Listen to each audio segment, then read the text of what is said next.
Hello, my amazing second grade and multi-age artists. This week we are finishing up our Chris Uphues inspired color wheels, my friends.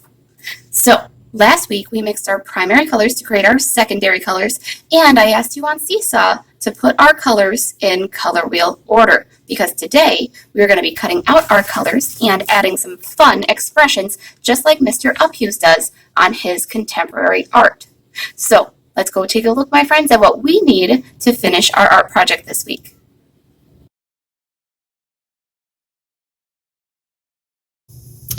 So my artists, besides our painted paper that we did last week, there should only be one more piece of paper in your art folder, and that is that large black square that we had left in our folder. Now, if you don't have this piece of paper anymore because maybe you accidentally used it, that is okay, my friends. But you need to have some sort of large piece of paper, any color will work, that you'll be able to glue your shapes onto.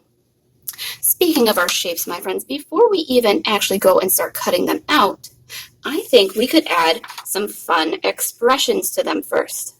So I've gathered a whole bunch of different eyes and mouths that you could use on your different shapes. Here is your goal this week, though, artists. You have to create a different expression or combination of eyes and mouths on every single one of your different colors.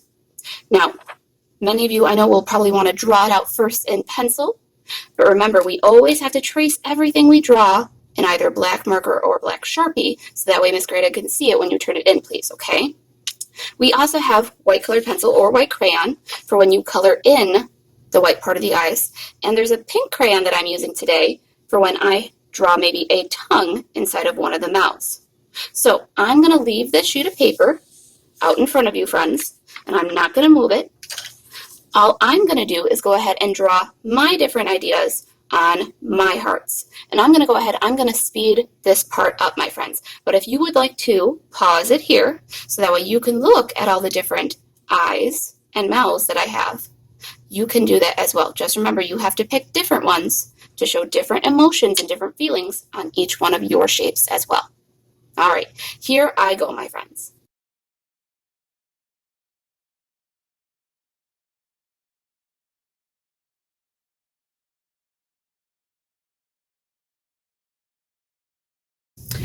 So here are my 6 different hearts. Again, I use different mouths and different eyes. I even created some of my own as well, artists, because even though there are plenty of ideas here, I know that you also have some of your own unique and different ideas too. So if you would like to create your own style of mouth or eyes, that is all right as well. You can also add other details if you'd like to, such as if you wanted to add a nose here or there. Could be as easy as just adding a little bump for a nose. Or if you wanted to add other things like eyebrows or other details, that is all right as well. Now, the last thing I want you to notice before I start cutting out, my friends, I colored in the different white parts of my eyes, even the white little teeth. I made sure that all of my lines were in black marker, even if I started with pencil first. And I also colored in the tongues with a little bit of pink. My pink crayon was having a hard time working, but I do not have a pink colored pencil. If you have one of those, you could use that instead. So now that I have the faces finished on all my shapes, it is time to cut them out. Again, I'm going to do this step a little bit faster, just so we can see how we're going to glue them on our black piece of paper next.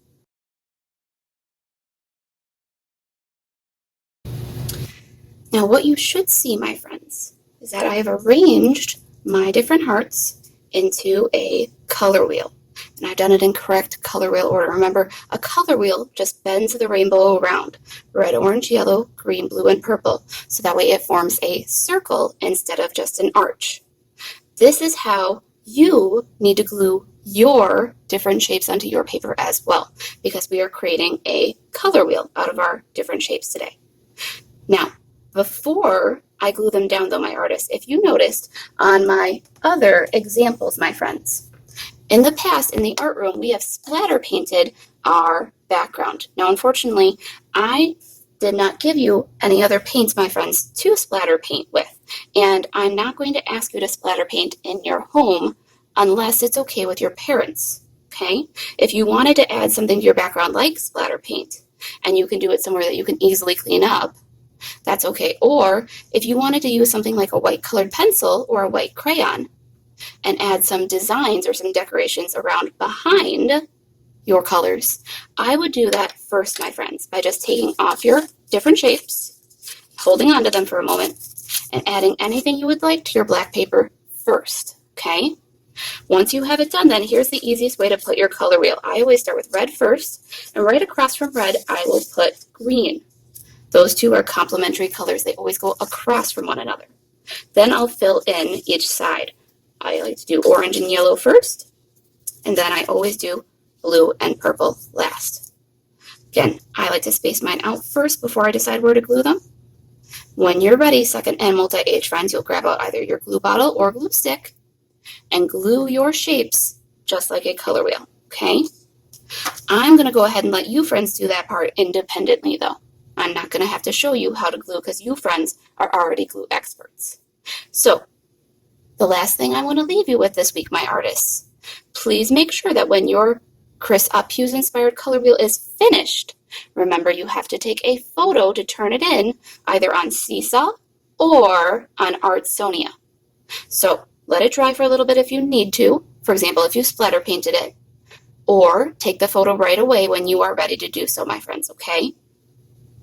All right, artists, I hope you had a fun time showing some different expressions with Mr. Uphughes and painting our primary and secondary colors.